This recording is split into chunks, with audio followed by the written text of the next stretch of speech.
Does God exist? Or is the material universe all that is, or ever was, or ever will be? One approach to answering this question is the cosmological argument. It goes like this: whatever begins to exist has a cause. The universe began to exist, therefore, the universe has a cause. Is the first premise true? Let's consider. Believing that something can pop into existence without a cause is more of a stretch than believing in magic. At least with magic, you've got a hat and a magician. And if something can come into being from nothing, then why don't we see this happening all the time? No, everyday experience and scientific evidence confirm our first premise.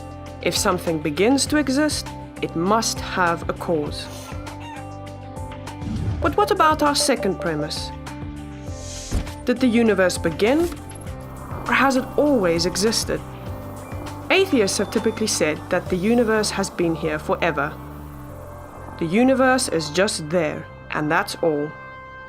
First, let's consider the second law of thermodynamics. It tells us the universe is slowly running out of usable energy.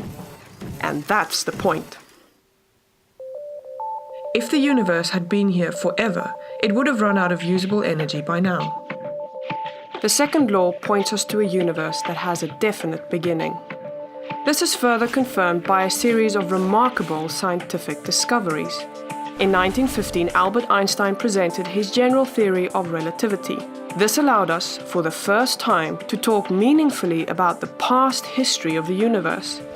Next, Alexander Friedmann and George Lemaitre, each working with Einstein's equations, predicted that the universe is expanding. Then in 1929, Edwin Hubble measured the red shift in light from distant galaxies. This empirical evidence confirmed not only that the universe is expanding, but that it sprang into being from a single point in the finite past. It was a monumental discovery, almost beyond comprehension. However, not everyone is fond of a finite universe, so it wasn't long before alternative models popped into existence. But one by one, these models failed to stand the test of time.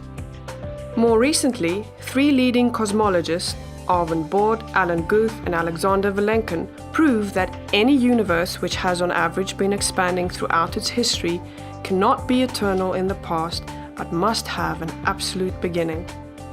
This even applies to the multiverse, if there is such a thing. This means that scientists can no longer hide behind a past eternal universe. There is no escape.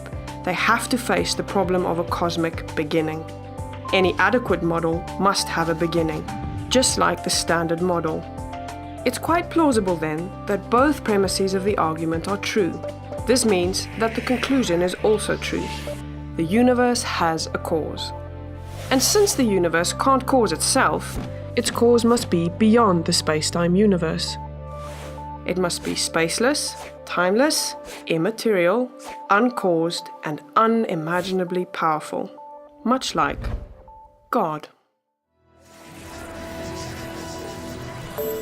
The cosmological argument shows that, in fact, it is quite reasonable to believe that God does exist.